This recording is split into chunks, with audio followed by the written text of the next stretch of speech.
Welcome to TZ24 TV. నేను మీ దివ్య. ధర్మసాగర్ మండలం తాటికాయల గ్రామానికి చెందిన తాజా మాజీ బీఆర్ఎస్ సర్పంచ్ పెసరు రమేష్ అధికార బలంతో గత 4 సంవత్సరాల క్రితం తమ భూమిని ఆక్రమించుకుని తన పేరు మీద పట్టా చేసుకున్నాడని పెసరు రాజయ్య దంపతులు ఆవేదన వ్యక్తం చేశారు. రాజయ్య 1996వ సంవత్సరంలో పిట్టల బుగులయ్య మొండయ్యల దగ్గర 4 ఎకరాల 1 గుంట భూమి కొనుగోలు చేశాడు. అయితే కొన్ని సంవత్సరాల క్రితం 182 సర్వే నెంబర్లోని 10 గుంటల భూమిని రాజయ్య సోదరుడు పెసరు వెంకయ్య కోరిక మేరకు చదును చేసుకోవడానికి ఇవ్వడం జరిగింది. దీన్ని అదునుగా చేసుకుని వెంకయ్య కొడుకు తాటికాయల గ్రామ బీఆర్ఎస్ తాజా మాజీ సర్పంచ్ పెసరు రమేష్ అక్రమంగా తమ పేరు మీద పట్టా చేసుకున్నాడు. ఈ విషయం రాజయ్యకు ఆలస్యంగా తెలిసింది. సదరు భూమి యజమాని రాజయ్య రమేష్ను నిలదీయడంతో తమపై దాడులకు దిగుతున్నాడని, చంపుతున్నానని బెదిరిస్తున్నాడని మీడియాతో తెలిపాడు. ఈ విషయంపై రాజయ్య ధర్మసాగర్ పోలీస్ స్టేషన్లో ఫిర్యాదు చేసినా వారిపైన ఎలాంటి చర్యలు తీసుకోలేదని ఆవేదన వ్యక్తం చేశాడు. జిల్లా కలెక్టర్, రెవెన్యూ అధికారులు, పోలీసు ఉన్నతాధికారులు స్పందించి రమేష్ పై చట్టపరమైన చర్యలు తీసుకుని ఆక్రమణకు గురైన భూమిని తనకు ఇప్పించి న్యాయం చేయాలని కోరారు. గ్రామం తాటికాయల, మండలం ధర్మసాగర్. కాబట్టి నేను ఒక 30 ఏళ్ళు సిగరేళ్ళు పని చేసి రిటైర్మెంట్ అయ్యి వచ్చిన.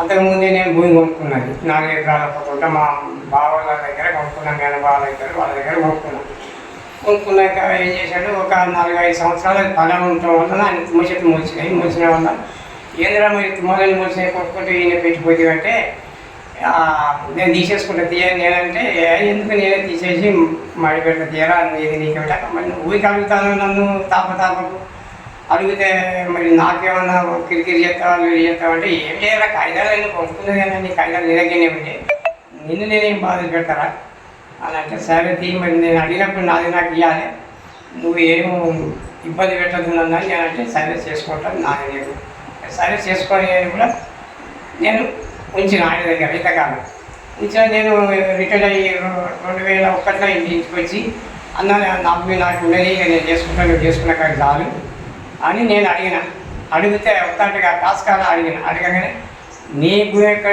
నా ఊరి పడక కాలు ఎక్కడ ఎంత నేను 4 ఎకరాలు ఎంత నేను తీసా పొందల వాళ్ళు ఎంత అని బెదిరిస్తే గ్రామ పంచాయతీకి వెళ్ళిన తెల్లారి. గ్రామ పంచాయతీకి వెళ్తే ఆ గ్రామ పంచాయతీలో అమీనులను కూడా పిలిపించేమన్నారంటే ఏమమ్మా వజ్రమయ్యి బూలయ్య మొండయ్య ఎవరికి అమ్మిందా అంటే నేను రాజయ్యకి అమ్ముకున్నామయ్యా మా పేద కట్టం వచ్చి అమ్ముకునే నేను రాజయ్యకి అమ్ముకునేది వాస్తవమే. అరే కాగితాల కంటే మనసు వచ్చి చెప్తాను, పెద్ద మనుషులు వాళ్ళు ఉన్నారు కదా ఆ పెద్ద మనిషి బాడీ తీసుకోపో రాసిస్తామనే వాళ్ళకు రాసి డేట్ వేసే వాళ్ళకల్లా ఈ రమేష్ అనేటోడు సర్పంచ్ ఇంకా లేచిపోతాడు. నువ్వు సర్పంచ్ చేస్తే ఇంట్లో పంచాయతీ చక్కగా లేదు నీకు ఏదన్నంటే సాఫ్గా మాట్లాడుకోవాలన్నా నువ్వు లేచిపోతానేమైందా అన్నా కానీ లేచిపోయి సపరేట్ లేచిపోతే ఇంకా వాళ్ళు ఉన్న పెద్ద మనుషులు కూడా కచ్చి కూర్చున్నారు.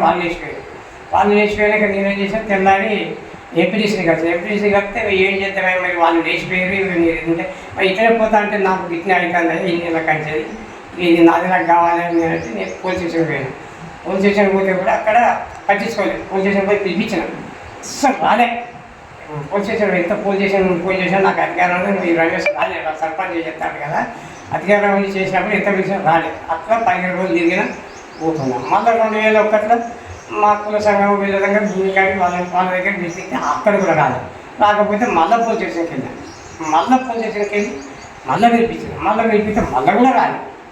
ఇక రాకపోతే మళ్ళీ ఏం చేసిన ఇక మొన్న పేరు సారి చూసి మా కుల సంఘంలో మనుషులు పెట్టి పిలిపిస్తే ఆ కుల పూలను కూడా రాణిస్తలేడు. నేను వారికి కులం లేదు, వారు మనం భోజన కాడికి రావద్దు అని నా ఇంటికి ఒక మనిషిని పంపేది. ఇది నాగవేలి సుధాకర్ చిన్న నువ్వు రావద్దట, మీ చిన్నమ్మ చచ్చిపోయేది కదా అది భూమి రావద్దట, నీకు కులం లేదట అని నాకు చెప్పిపోయింది. అదే నా కులం లేకుండా మనుషులు తీపిట చెప్తే కానీ నా మరి నాకు ఇట్లా అయిపోయాలి. అదే కుట్రలో పెట్టుకొని నాకు ఇంటికి ఒక మనిషిని పంపుతాను. నా కులం తలుపున బలం లేకుండా ఊరు తలుపున బలం లేకుండా వాడు చేస్తాడు రమేష్ గారు అధికారంలో ఉండి చెత్త చేస్తాడు అని నేను అంటున్నాను అన్నది కదా. ఇక ఇంతకాలం జరుపుకుంటూ వచ్చినాక మొన్న సుత కులాన్ని కూడా రానిస్తలేడు. నా ఇంటికి వచ్చిన వాళ్ళని కూడా విమర్శిస్తాను.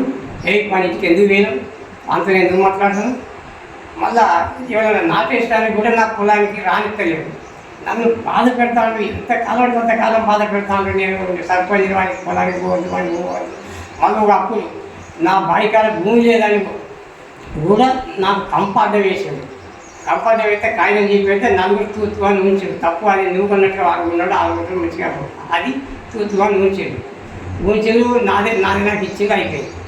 మళ్ళీ ఏం చేసాడు ఆ నుంచి ఇక్కడ నాకు అప్పచెప్పాలన్నా కానీ ఇంతకు అప్పచెప్తాడు. మన కులంలో ఇంత కూడా ఇక వినకపోతే తెల్లారి నేను ధర్మశాల పోలీస్ స్టేషన్కి వెళ్ళాక అయ్యా నాది భూమి 6 రోజులు తిరిగినాక అయ్యా నాది భూమి నాది నాకు మాట్లాడి నాది నాకు అప్పచెప్పింది అని ఎస్ఐ గారితో నేను మాట్లాడితే ఎస్ఐ ఏమంటాడు, ఆయన 30 ఏళ్ళ కానీ చేసుకుంటాను వాందే అరే ఇంతనే ఉంటుందా సార్ ఒక్కదాన్ని కూర్చి ఏదో అందరూ చేసుకొని నేను అన్నా కానీ ఇంతనే ఉంటుందా సార్ ఒక్కదాన్ని కూర్చోడానికి మన దగ్గర నుంచే నేను దొంగ అటు బయట ఉన్నాయో ఇంకా వీళ్ళకైతే అంత దొంగ పని చేస్తాడు మా అన్న పిలు.